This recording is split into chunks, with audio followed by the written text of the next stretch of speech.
Let's get now to the first ever arraignment of a U.S. president on federal criminal charges. Mr. Trump blasting President Biden and the Justice Department at his New Jersey golf club following his not guilty plea to all 37 counts in the indictment. The frontrunner for the Republican nomination rallying supporters in a speech on Tuesday night, alleging the so-called deep state is politically persecuting him in order to stop his return to the Oval Office. Kelly Meyer is live in Bedminster, New Jersey, with the former president's latest comments. Kelly? Hey there, good morning, guys. Well, we were right here in this spot as former President Trump returned here to Bedminster, New Jersey. We were behind us were supporters of former President Trump waiting for his arrival with signs, cheering for him. We'll get more to them in just a second here. But really, much of what we expected from former President Trump coming out swinging against President Biden here, as well as special counsel Jack Smith and the Justice Department, taking aim at his comments here outside of his Bedminster golf course. You can see some of the supporters that were lined up here last night coming back to adoring fans both on the street and outside his golf club as he returned twice indicted. Now, this was 2 months after he was indicted on state charges just about 50 miles from here in New York City, now coming back as the first ex-president in history to be indicted on federal charges. Trump continued to say he was innocent last night, telling his supporters that he called this political persecution.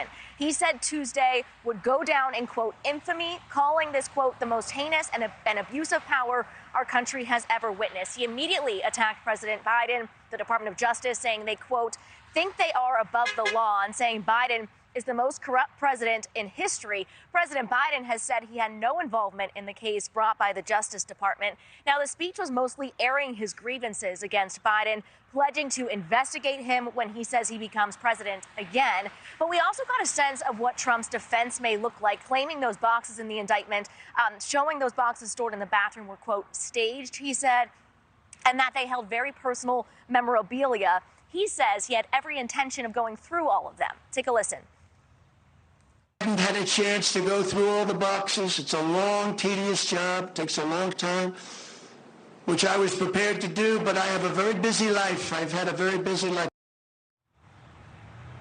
At the core of this, it really was a campaign speech, you guys. The campaign crafting this historic day as a way to benefit his 2024 presidential bid, from that stop in Miami at the Cuban restaurant where supporters prayed for him to the remarks here in Bedminster to allies and friends, using this moment to rally supporters and saying he will win the election in 2024. Take a listen to this.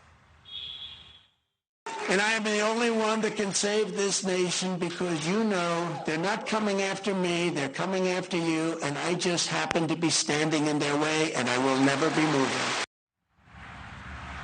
The campaign using this second indictment, as he did with the first, to fuel his fundraising for his 2024 campaign. Just after this event at his Bedminster Golf Club, they moved inside for a donor event, calling it a, quote, candlelit dinner with some of his top donors inside. Adrienne?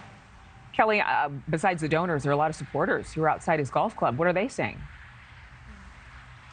Yeah, we spoke to some of them last night, and it's been interesting covering Trump on the campaign trail here in 2024 to hear watching this arraignment happen on this historic day here in our country.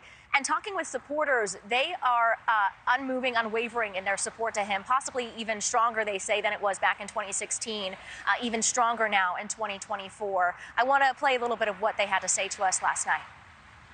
Innocent. 2024. Innocent. Does it affect your support at all? Does it? You feel like it makes the support stronger? He could murder somebody, I'd still support him. As we said, the support unwavering for former President Donald Trump. They say he is innocent, and they pledge to stand behind him throughout this. They believe he will become president again in 2024. All right, thank you. Thank you, Kelly. Thank you for watching. Go to newsnationnow.com to find NewsNation on your television provider. And don't forget to click the red subscribe button below to get more of NewsNation's fact-driven, unbiased coverage.